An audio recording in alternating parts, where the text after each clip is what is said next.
ndhawuhi kula napa niku bahasa Jawanya nyeluk kula nggih. Ajeng ngoten niku nggih, pun mengalir mawon. Dia sudah melintang berpuluh-puluh tahun di dunia pariwisata, terutama di hospitality. Saya berharap banyak hal yang nanti diambil untuk kebermanfaatan bagi masyarakat banyak. Semalam saya sempat mendengar sendiri banyak hal yang disampaikan sama beliau bahwa apa itu yang namanya arti kesetiaan dalam berteman, terus totalitas dan sebagainya. Mungkin kali ini Pak Pur kita bagi dua segmen. Pertama yang politik, di situ kita yang masalah bisnis ekonomi. Terserah mau mana dulu Pak. Monggo kalau saya ikut mawon ditanya apa saya bisa jawab saya jawab. Oh, iya. Nek mboten mungkin kalau sampai ke kawan saya berdua ini pakar-pakar. Kita ke politik dulu Pak. Belakangan Pak Pur sering muncul di beberapa kegiatan politik, terus menjadi beberapa koordinator maupun tim yang di dalamnya menggerakkan salah satu calon yang di Solo ini yaitu Mas Pati dan Mbak Astrid untuk menuju Solo 1, menuju wali kota dan wakil wali kota. Di samping itu jenengan juga lebih getol lagi mengkampanyekan Bapak Lutfi dan Gus Yassin dan itu dilakukan total. Bahkan jauh sebelum Pak Lutfi dan Gus Yassin ditetapkan sebagai gubernur dan calon gubernur Jawa Tengah. Betul. Ini bagaimana ceritanya Pak Pur? Jadi gini Kang Mas, bagi saya politik itu mulia ya. Bagi saya itu. Jadi pondasi dasarnya, kerangka berpikirnya seperti itu ya. Politik itu mulia, asalkan dijalankan dengan dengan sopan santun, dengan etika ya. Etika ini harus digarisbawahi dengan etika. Jadi politik itu mulia. Kalau orang bicara politik itu kotor, bagi saya tidak. Karena bagaimanapun juga kita sebagai warga negara, apapun itu statusnya, itu harus ikut di dalam percaturan politik, minimal melek politik. Ya, melek politik, tahu politik. Karena bagaimanapun juga politik ini nanti akan membawa keberlanjutan di dalam satu proses pemerintahan ya. Dan di situ di dalamnya ada kita, ada rakyat.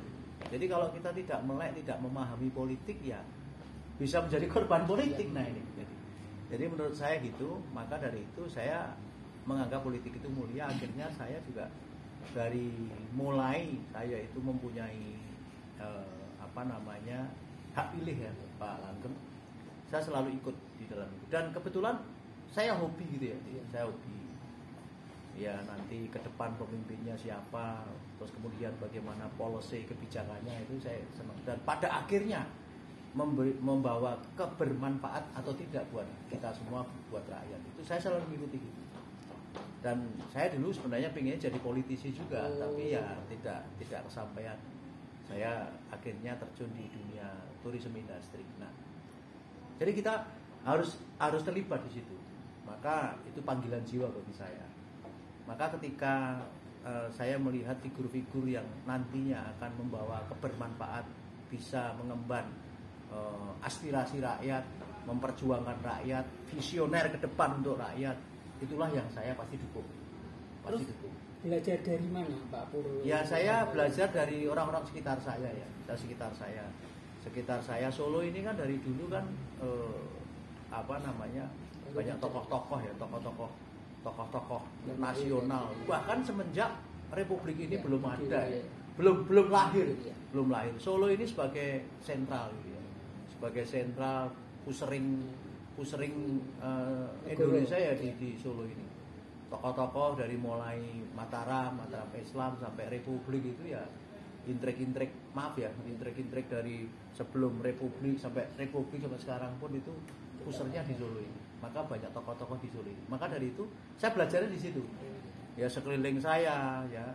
Dulu saya mengidolakan kawan-kawan saya, senior saya itu kayak Mas Bandung dulu, wah jadi DPR itu wah luar biasa itu DPRD. Mas Bandung, wah pokoknya banyak sekali. Pak Satrio Hadinegoro almarhum itu saya mengagumi itu ya, mengidolakan itu. banyak lah, tidak hanya itu tapi juga tokoh-tokoh lain. Kalau dulu kan hanya 3 partai Iya. waktu saya kecil. Nah disitulah saya belajar dan mempunyai keinginan untuk bagaimana mendalami politik. Tapi sekali lagi saya tidak menjadi politisi sekarang. Terus enaknya gimana sih Pak? Ya enaknya begini, masuk pertama ke situ. ketika apa yang kita perjuangkan itu berhasil, sukses itu rasanya juga puas itu ya. Dan tentunya dalam perjalanannya kita berharap semoga pemimpin ini pertama amanah, yang kedua juga bisa tadi memperjuangkan aspirasi masyarakat, mensejahterakan masyarakat, membuat damai, aman, tentram itu yang saya harapkan seperti itu. Nah, belakangan 4 kali berturut-turut ya, saya kan selalu ikut di dalam perjuangan Pak Prabowo. Pak Prabowo dari mulai dulu. Mungkin saya potong saya Pak. Nggih. Ini terkait dengan pilihan Pak ya. Nggih. Pak Pur sudah menjatuhkan pilihan, bahkan sudah berdarah-darah sampai 4 kali. Ini Pak Prabowo dan Iya. sekarang orang-orang yang di sekelilingnya, di Gubernur ada Pak Lutfi, di Solo ada Mas Adi dan sebagainya. Ini terkait pada pilihan Pak Pur ke sana, Pak Prabowo terutama ya, karena Nggih. tadi Pak Pur menjawab bahwa sudah 4 kali ini Pak Pur Iya. menjadi tim sukses. Iya. Nah, kenapa memilih beliau? Ya jadi gini, saya sangat percaya dan saya juga melihat di situ. Ya, secara intuisi saya itu Pak Prabowo itu orang ikhlas, Pak. Pak Prabowo itu orang yang ikhlas. Saya ya, intuisi saya. Dan apa yang dikatakan Gus Dur, saya percaya itu. Pada Saya saat itu, percaya. ya? Iya. Dan sampai sekarang pun saya masih percaya Pak Prabowo masih orang yang berintegritas. Bagi saya itu. Ya, dan insya Allah juga masyarakat Indonesia itu. Kenyataan Pak Prabowo kemarin kan menang, berarti kan juga di situ. Nah, intuisi saya mengatakan bahwa Pak Prabowo itu orang yang berintegritas, orang yang benar-benar memperjuangkan, orang yang ikhlas ya. Pernah saya melihat itu loh, tayangan ini Bapak, tayangan satu televisi memberitakan Pak Prabowo itu ini Bapak, mengentaskan atau memperjuangkan orang yang mau dihukum. Oh iya. Ya, di orang NTT kalau nggak salah. Di situlah saya sekali itu. Berarti memang Pada orang waktu ini beliau masih Kopassus ya. masih Kopassus itu. Jadi beliau bisa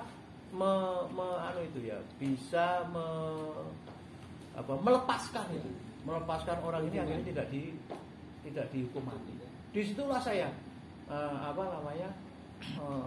terpantik di hati saya. Ini orang ini benar-benar ikhlas tulus. Makanya 4 kali saya berturut-turut untuk memperjuangkan. Itu ikut ya, bukan sebagai tim. Saya hanya sebagai orang relawan saja. Bahkan secara pribadi, bahkan juga ketika kami bergerak itu banyak kawan yang ikut. Kami akhirnya membuat satu aliansi namanya Relawan. Sampai sekarang kami buat namanya Relawan Gema Prabowo. Gema Prabowo Nusantara. Makanya Prabowo harus bergema. Terus sekarang berlanjut kepada figur Pak Lutfi sama Mas Adi ya, Adri, ya. dari keberlanjutan Ya, jadi gini. hubungan keprabowoan. Ya, betul. Jadi Pak Prabowo itu saya tipe orang setia, Pak. Ya. Bukan setiap tikungan ada ya, tapi setia betul saya. Saya setia betul. Kalau saya sudah iya. Saya orang yang komit. Iya, tidak. Saya tidak mau jadi orang komisi. Pokoknya ya Pak Prabowo, apa titahnya Pak Prabowo itu yang kami laksanakan. Pak Prabowo menang, alhamdulillah. Saya berdarah-darah, mau dilihat atau tidak, saya ikhlas. Mau direken atau tidak, kalau orang Jawa Timur bilang itu tidak masalah bagi saya. Yang penting kami berjuang. Kenapa? Karena Gusti Allah tidak sare. Gusti Allah itu tidak sare, Pak. Pasti orang berbuat apapun ini mesti ono balasannya. Apik ya balasannya apik. Allah ya mesti balasannya ya Allah gitu. Kalau kita itu begitu aja, mengalir saja, udah mengalir saja. Berjuang terus pokoknya. Nah, Pak Prabowo sekarang menang. Apa yang menjadi titah Pak Prabowo itu ya tetap kami laksanakan. Selama itu titahnya Pak Prabowo. Nah, inilah tipe-tipe saya seperti itu. Saya jadi orang komit, Pak. Iya, tidak. Saya nggak mau ngomong gini di belakang beda, saya nggak mau. Bukan tipe saya, Pak. Saya bukan tipe saya. Saya jadi orang komsa itu nggak suka saya, Pak. Nah, sudah pokoknya kita terus